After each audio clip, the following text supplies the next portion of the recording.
Break کے بعد programme میں ایک بار پھر سے خیر مقدم آپ کا کرتے ہیں اور اب ذرا تذکرہ کر لیتے ہیں کہ یہ جو جنگ تھی اس کا 42 دن میں تو کوئی منطقی انجام نہیں نکلا، لیکن پھر ٹرمپ نے سوچا کہ چونکہ ہرمز بند کیا ہوا ہے ایران نے تو ہم کیوں نہ ان کی نیول بلاکیڈ کر لیں. نیول بلاکیڈ کریں گے تو پھر ان کے تیل کے کنویں بند ہو جائیں گے یا ان کی جو لائنز ہیں وہ امپلوڈ ہو جائیں گی. تو ویسا تو ہو نہیں سکا، لیکن ہوا یہ ہے کہ خام تیل کی قیمتیں جو ہیں وہ آسمان سے باتیں کر رہی ہیں.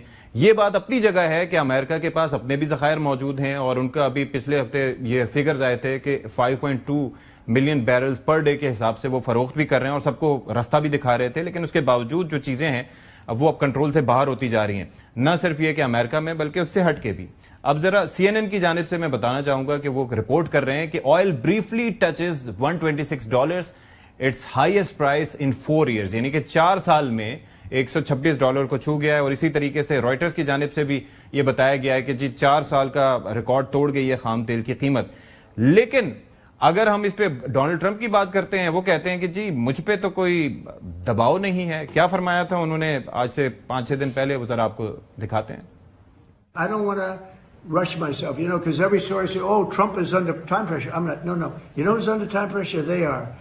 Because if they don't get their oil moving, their whole oil infrastructure is going to explode. You know what that means? Because they have no place to store it. And because they have no place to store it, if they have to stop it, something happens that only Len can explain.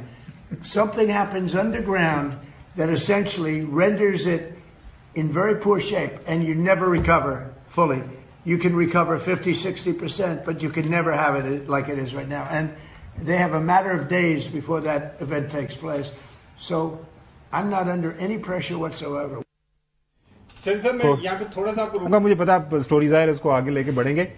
یہ جو president Trump نے کہا کہ ہی is under no pressure, سو تمام تر اس وقت پوری دنیا کی معیشت اس وقت جو نقصان پہنچ رہا ہے، کھڈے لائن لگی جس کو ہم جھنجھوڑنے کی کوشش کر رہے ہیں، وہ اس کا سارا جھنجھوڑنے کا ورڈ میں نے کب یوز کیا تھا؟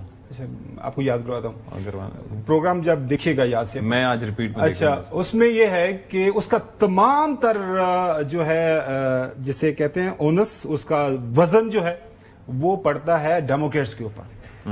اگر امریکہ کی اپوزیشن جو ہاؤس کے اندر بیٹھی ہوئی ہے وہ اپنے جو گورنمنٹ کو ٹھیک طرح کرٹیسائز کرتی، ایک شیڈو گورنمنٹ بناتی اور امریکی صدر کو جنگ کی طرف جانے سے روکتی، اس کو بتاتی کہ یہ تم بہت غلط کر رہے ہو، تو جو ہے یہ ساری دنیا کو یہ جو مصیبت پڑی ہوئی ہے اس کا سامنا نہ کرنا پڑتا.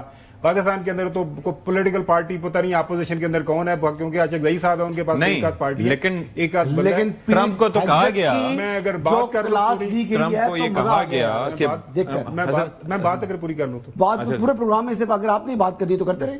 اچھا پلیز سننا کرنا چاہیں تو وہ آپ کی میں یہ عرض کر رہا تھا کہ ٹرمپ کو کہا گیا کہ بلاکیڈ بڑا اچھی چیز ہے، بڑا مطلب جنگ سے زیادہ بہتر ہے آپ بلاکیڈ کر دیں. حالانکہ بلاکیڈ نہ ہوتی تو معاملات میں ذرا آگے بھی ایک نقطہ نظر میں عرض یہ کرنا کریں جلدی سے کریں. ٹھیک ہے، جو اپوزیشن ہے وہ بات کرتی ہے، اپوزیشن جو پولیٹیکل پارٹی اپوزیشن کے اندر موجود ہوتی ہیں، سو پاکستان کے اندر جس طرح ذمہ داری اپوزیشن کے اوپر ہے تو میری نظر میں ڈیموکریٹس کو جس وقت پنجابی کہتے ہیں چوہے صاحب پھائل لا لینا چاہیے کہ انہیں اپنے صدر نو ڈکیا کیوں نہیں ہے جو ہے نا، مطلب یہ کرنے سے. اچھا، ریپبلکن پارٹی نے بھی اپوز کیا پریزیڈنٹ ٹرمپ کو جو اس کی اپنی پارٹی ہے، اور ڈیموکریٹس نے تو بالکل کہتے ہیں نا کہ ذلیل کر رکھ دیا ہے. اور ابھی خوبصورتی دیکھیں کہ جس طریقے سے پارلیمنٹری کمیٹی کے اندر پیٹ ہیگزت کے ساتھ جو کچھ کیا کل انہوں نے، یعنی وہ کہہ رہے تھے کہ بھئی آپ بتا دیں کہ میری کانسٹیٹوئنسی کے لوگ جاننا چاہتے ہیں، اس پہ بھی آگے چل کے بات کریں گے. تو بات کا جواب تو ابھی بنتا ہے نا، میں پھر انتظار کروں ان کی بات کا.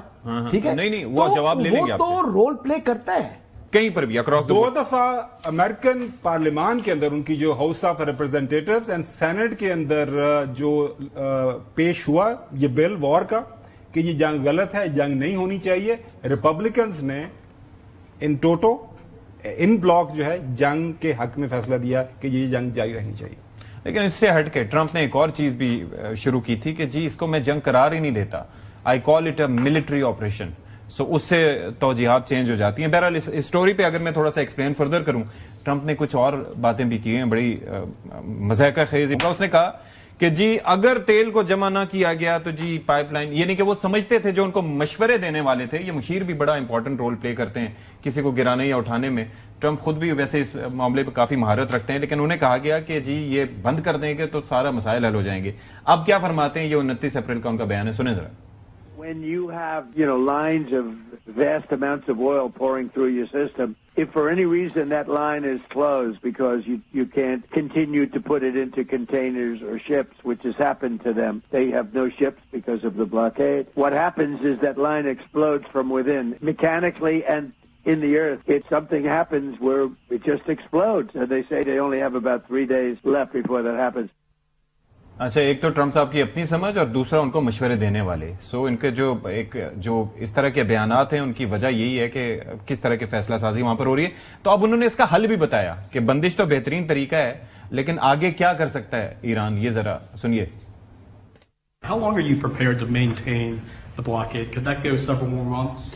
Well, the blockade is genius, okay? The blockade has been 100% foolproof. It shows how good our Navy is, I can tell you that. Nobody's going to play games. Now they have to cry uncle. That's all they have to do, just say, we give up. We give up. But their economy is really in trouble. So it's a dead economy. اچھا، یہ اس پر باقر غالباف صاحب کا جو statement سامنے آیا ہے وہ بڑا امپورٹنٹ ہے. وہ یہ کہتے ہیں کہ 3 دن ہو گئے ہیں جی ایران کے تیل کے کنویں نہیں پھٹے.